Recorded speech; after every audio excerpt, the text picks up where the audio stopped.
ফাঁস হওয়া ফোনালাপে সাবেক প্রধানমন্ত্রী শেখ হাসিনা দাবি করেন তিনি পদত্যাগ করেন নাই। আমাদের কনস্টিটিউশনের আর্টিকেল 57 অনুযায়ী যেভাবে পদত্যাগ করতে হয়, জি আপা, আমার কিন্তু সেভাবে পদত্যাগ করা হয়নি। শেখ হাসিনা বলেন অবস্থা খারাপ মনে হওয়ায় প্রতিবেশী দেশ ভারতে আশ্রয় নিয়েছেন তিনি।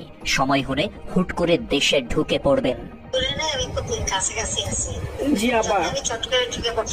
বিষয়টি নিয়ে তালমাতাল বক্তব্য দিয়েছেন শেখ হাসিনার পুত্র সজীব ওয়াজেদ জয়। তিনি কখনো বলেন পদত্যাগ করতে বাধ্য হয়েছেন, আবার কখনো বলেন পদত্যাগ করেননি। পদত্যাগের বিষয়টি বারবার অস্বীকার করছে আওয়ামী লীগও। তবে রাষ্ট্রপতি জানিয়েছেন 5 আগস্ট পদত্যাগপত্র জমা দেন শেখ হাসিনা। আপনারা জানেন প্রধানমন্ত্রী শেখ হাসিনা রাষ্ট্রপতির কাছে পদত্যাগপত্র জমা দিয়েছেন।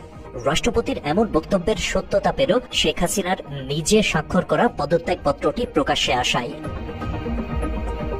প্রকাশ পাওয়া পদত্যাগপত্রে হাসিনা লিখেন, গভীর দুঃখের সঙ্গে জানাতে চাই যে সাম্প্রতিক বিক্ষোভ ও সংঘর্ষের প্রেক্ষিতে যেখানে 300 জনেরও বেশি মানুষ প্রাণ হারিয়েছে, আরও প্রাণহানি বন্ধে বাংলাদেশের প্রধানমন্ত্রীর পদ থেকে পদত্যাগ করেন তিনি। পদত্যাগপত্রে শেখ হাসিনা বলেন এই কঠিন সময়ে তার সরকার যা কিছু করেছে তার জন্য তিনি গভীরভাবে অনুতপ্ত।